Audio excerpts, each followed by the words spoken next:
ជំរាបសួរបងប្អូនទាំងអស់គ្នាថ្ងៃនេះមកធ្វើវីដេអូមួយនិយាយលេងមួយបងប្អូនបន្តិច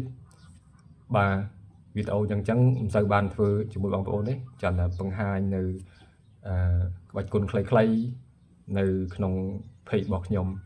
ហើយខ្ញុំឃើញសំណួរនេះមានច្រើនដងហើយនៅក្នុងរាល់វីដេអូរបស់ខ្ញុំដែលខ្ញុំបង្ហោះគាត់ថាមិនក៏មិនបើកសាលាគុណហើយសំណួរហ្នឹងក៏ដូចជាការសំណូមពរដែរថាសូមបើកសាលាគុណទៅបរៀនកូនខ្មែរជំនាន់ក្រោយឬក៏គួរតែបើកសាលាគុណទៅបងគួរតែបើកសាលាគុណទៅលោកគ្រូអញ្ចឹងទៅបាទឮច្រើនដងប៉ុន្តែខ្ញុំព្យាយាមធ្វើមិនដឹងឮជិលឆ្លើយសំណួរហ្នឹងខ្ញុំក៏សួរខ្លួនឯងណាមិនបើកសាលាគុណហើយខ្ញុំក៏ឆ្លើយខ្លួនឯងវិញណាខ្ញុំពិបាករកចម្លើយខ្លួនឯងតែមិនឲ្យខ្ញុំមិនបើកសាលាគុណបាទបងប្អូនគិតថាមនុស្សដូចខ្ញុំបើកសាលាគុណកើតដែរអីខ្ញុំសួរខ្លួនឯងថាសមត្ថភាពប្រហែលខ្ញុំបើកសាលាគុណកើតអត់ហើយបើកសាលាគុណបើកឲ្យមិនបើកពីណាតាណាត្រូវការអីខ្លះខ្ញុំសួរខ្លួនឯងច្រើនណាទៅពេលគិតចុះគាត់ឡើងថាអូមនុស្សដូចខ្ញុំមិនស័ក្តិសមនឹងការបើកសាលាគុណអីទេបាទខ្ញុំគិតខ្លួនឯងណាមនុស្សដូចខ្ញុំប៉ុណ្ណឹងវាទី1គឺមិនអាចបើកសាលាគុណបានទី2គឺអត់ស័ក្តិសមនឹងការបើកសាលាគុណទេព្រោះអីខ្ញុំចូលចិត្តនៅម្នាក់ឯងស្ងប់ស្ងាត់ចូលចិត្តដូចថាអត់គេថាវាមនុស្សគេហៅអីគេមនុស្សដែលចូលចិត្តនៅម្នាក់ឯងហ្នឹងហើយ introvert បាទមិនសូវចូលចិត្តនិយាយមិនសូវចូលចិត្តតំណែងមួយគេច្រើនហ្នឹងនៅអញ្ចឹងក៏ពិបាកបើកសាលាគុណព្រោះអាហ្នឹងវាដូចជាការងារសាធារណៈមួយអញ្ចឹងណាដែលត្រូវជួបមនុស្សច្រើនធ្វើការងារច្រើនហត់ហ្នឹងហើយអាហ្នឹងមួយទៀតពាក់ព័ន្ធនឹងបញ្ហាសុខភាពរបស់ខ្ញុំបញ្ហាសុខភាពរបស់ខ្ញុំគឺពិបាកទ្រាំទ្របើកសាលាគុណគឺមិនមែនជារឿងធម្មតាទេបាទនិយាយស្មោះត្រង់ទៅឥឡូវអាយុវាច្រើនហើយហាត់មកច្រើនហើយខំមានគម្រោងកិច្ចការងារច្រើនថាពាក់ព័ន្ធទៅនឹងការផ្សព្វផ្សាយឬក៏ធ្វើការខាងផ្នែកក្បាច់គុណបុរាណខ្មែររបស់យើងហ្នឹងប៉ុន្តែពេលធ្វើខំប្រឹងដល់ឥឡូវមានចំណេះដឹងរឿងច្រើនពាក់ព័ន្ធនឹងរឿងហ្នឹងហើយក៏ជ្រើសរើសវិធីមួយវិធីហ្នឹងគឺខ្ញុំកំណត់ខ្លួនឯងថាខ្ញុំហាត់ក្បាច់គុណដើម្បីអីគឺដើម្បីផ្សព្វផ្សាយហើយជ្រើសរើសយកវិធីផ្សព្វផ្សាយនៅតាមប្រព័ន្ធអនឡាញជាការផ្សព្វផ្សាយមួយជាវិធីដែលខ្ញុំធ្វើការមួយបាទវិធីនេះព្រួយមួយបាញ់បាត់សัตว์2សัตว์3អញ្ចឹងខ្ញុំជ្រើសរើសយកវិធីហ្នឹងទៅ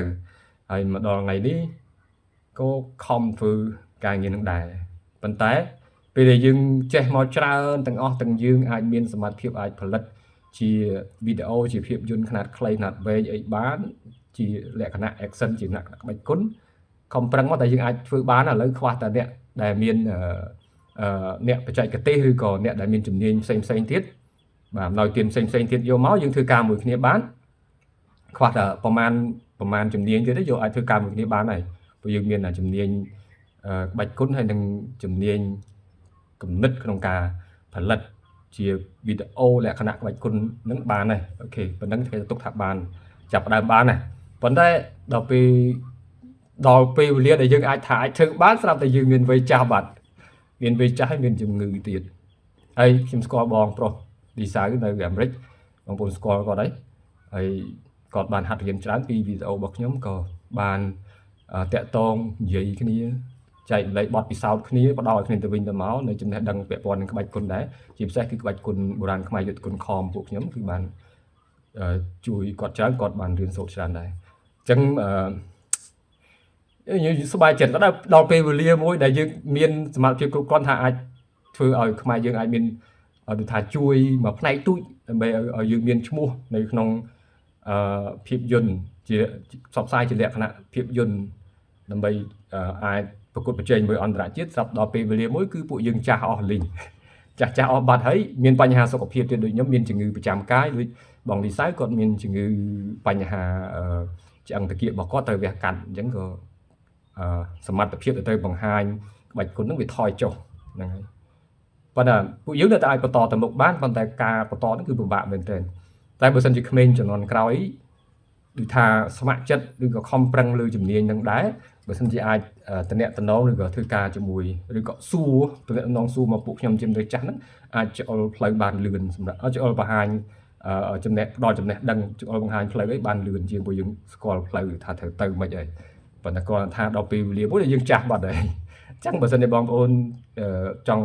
និយាយថាលឿនណាអាចយកចំណេះដឹងនិងការសិក្សាបទពិសោធន៍របស់ពួកយើងចាស់ហ្នឹងទៅគួបផ្សំនឹងអ្វីដែលបងប្អូនធ្វើបានវាឆាប់ដល់គោលដៅហ្នឹងហើយក្មេងៗជំនាន់ក្រោយអត់ទាន់ឃើញមានអ្នកណាម្នាក់មានសមត្ថភាព